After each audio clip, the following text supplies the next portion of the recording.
Olá, queridos, a graça e a paz do Senhor Jesus. É com prazer que estamos mais uma vez compartilhando da Palavra de Deus neste canal Minutos de Educação Cristã na web.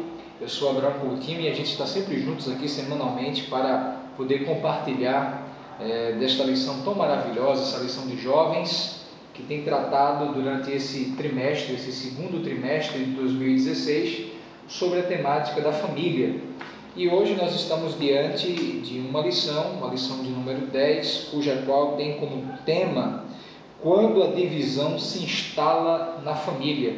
Então realmente é um tema que nos chama a atenção e que deve ser motivo de muita reflexão dos nossos alunos, dos professores de escola bíblica dominical. De antemão já quero parabenizar você que é professor de escola dominical e que tem procurado se aperfeiçoar, buscar informações para dar uma melhor aula para o seu aluno neste próximo domingo.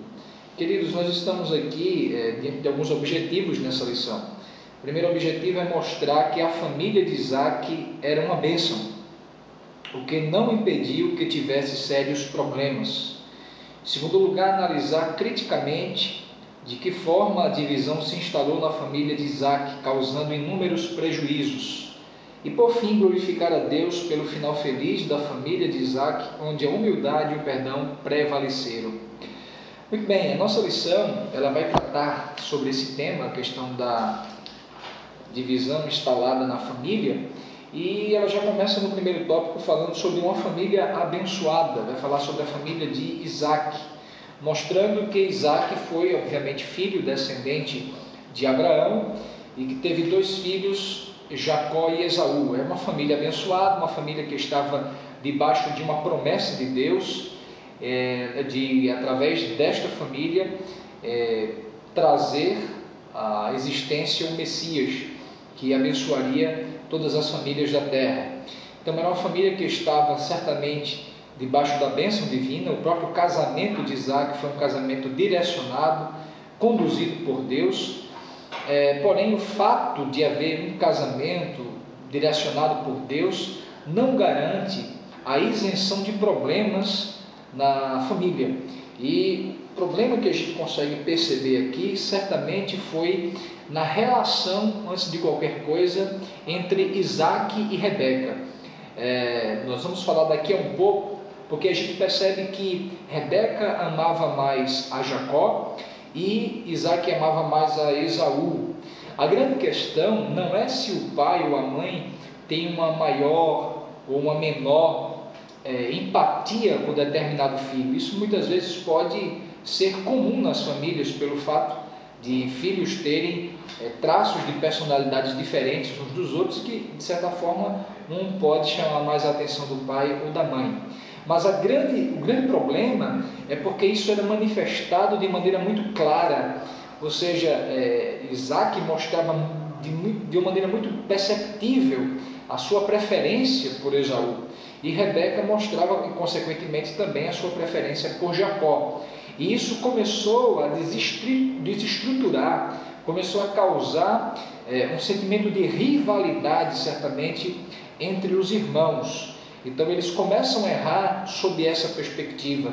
Me parece que faltou um pouco de diálogo entre Isaac e Rebeca, aqueles pais de Jacó e Esaú. Faltou um pouco de planejamento na criação dos seus filhos. E acabou por causar esse problema de haver uma certa rivalidade entre os filhos por conta do tratamento nos quais os pais davam a eles. E aí eu percebo que isso é um caso que devemos refletir nas nossas escolas dominicais. Querido professor, talvez eu acredito que você vai encontrar alunos na sua sala neste domingo que pode até dizer ou até mesmo não dizer, mas que vivenciam situações dessas dentro de casa, onde talvez ele ou ela é o filho predileto ou predileta, ou então ele ou ela são os filhos, digamos que meio que rejeitados, ou pelo pai ou pela mãe, ou por ambos os pais. E aí é importante a gente poder ter essa maturidade, esse entendimento. Se de repente alguém for o filho privilegiado, o filho que muitas vezes é o preferido, e ele manifestar isso, olha, vamos criar um mecanismo de você poder canalizar também esse amor dos seus pais para com o seu irmão ou a sua irmã. E se por algum motivo esteja alguém se sentindo desprezado, que ele busque conversar com os pais, busque a graça do Senhor e entenda que o maior amor, que é o amor de Deus, está acima de todas as coisas e o capacitará a também desenvolver essa possibilidade de amar os seus pais e conquistar o amor deles.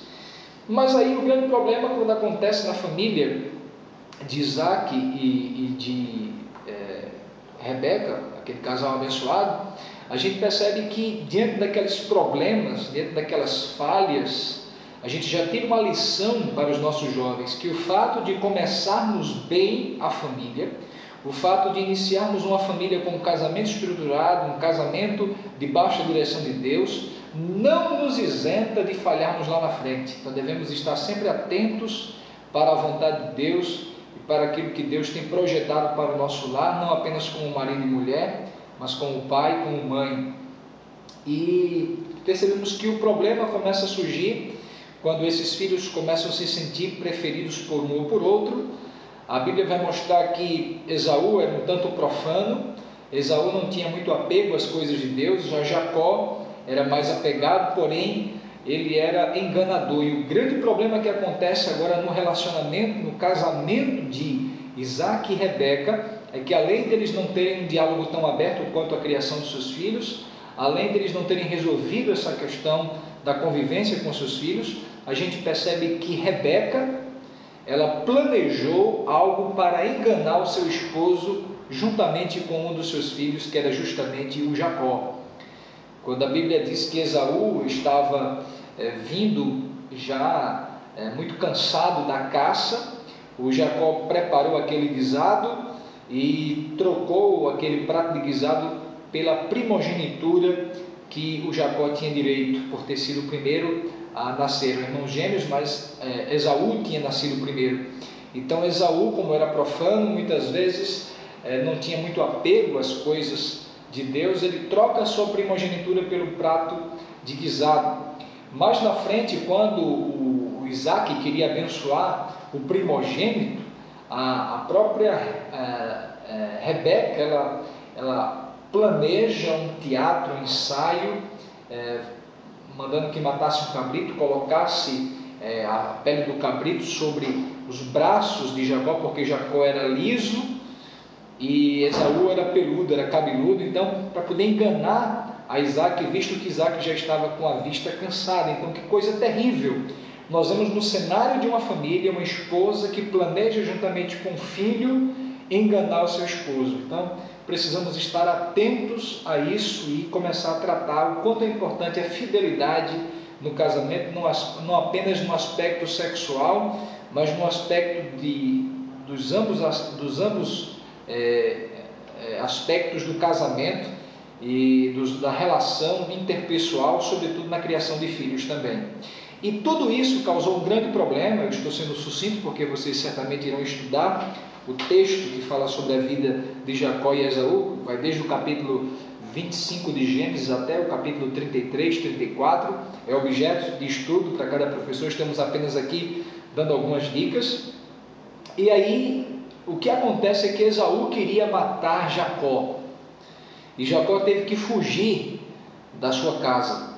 Agora imagine só esse ambiente familiar, o marido quase cego e que teria sido enganado pela esposa, a esposa extremamente angustiada porque o filho a quem ela mais amava estava corrido de casa, fugido, e tinha um outro filho, Esaú, dentro de casa, extremamente insatisfeito e zangado.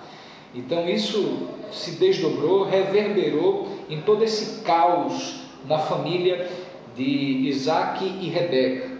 E aí nós percebemos um texto lá de Mateus, eu gostaria de compartilhar, no capítulo 12 e o versículo de número 25, diz assim a palavra de Deus: Jesus, porém, conhecendo-lhes os pensamentos, disse: todo reino dividido contra si mesmo ficará deserto, e toda cidade ou casa dividida contra si mesma não subsistirá. Isso é algo realmente claro, que nós podemos perceber que uma casa ela dividida, uma casa onde não há unidade, ela tem a tendência de não subsistir, de não continuar, de cada um ir para o seu lugar. Perceba que nas nossas famílias nós não precisamos ter uniformidade. Por quê? Porque cada um de nós somos diferentes uns dos outros. Cada um de nós temos traços de personalidades diferentes, temos gostos diferentes, temos até vocações dadas por Deus diferentes. Então a uniformidade, todos terem uma mesma forma é impossível. Mas a unidade em meio à diversidade é possível sim. E os pais devem promover juntamente com filhos essa unidade de valores, essa unidade na maneira de tratar, na maneira de se cuidar uns dos outros. É necessário que haja esse cuidado dos filhos também para com os pais. Talvez seus alunos jovens, eles muitas vezes podem criticar os pais por agirem de maneira diferente com os filhos. Mas quantas vezes os filhos também agem de maneiras diferentes para com os pais? Tratamentos diferenciados para com a mãe, para com o pai. Pode até haver um certo diferenciamento, é óbvio, mas deve haver a mesma valoração, o mesmo respeito, o mesmo cuidado. Então, é um assunto importante que precisamos tratar e levantar dentro da juventude da nossa igreja. Você que é professor de jovens, se você vivenciou isso na sua vida como jovem, você pode compartilhar também com os seus respectivos alunos, que nós possamos ter esse cuidado de manter a unidade nos nossos lares, evitando a competitividade.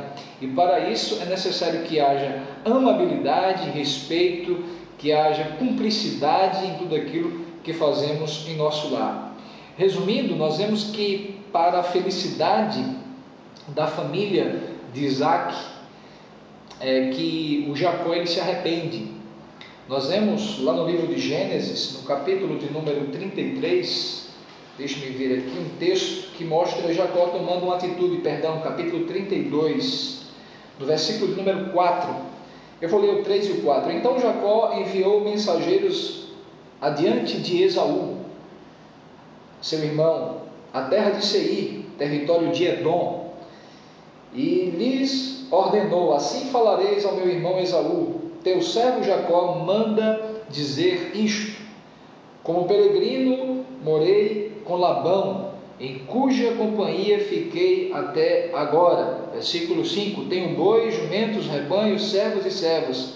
Mando comunicá-lo ao meu senhor para lograr mercê a sua presença. Queridos, Jacó ele se humilha.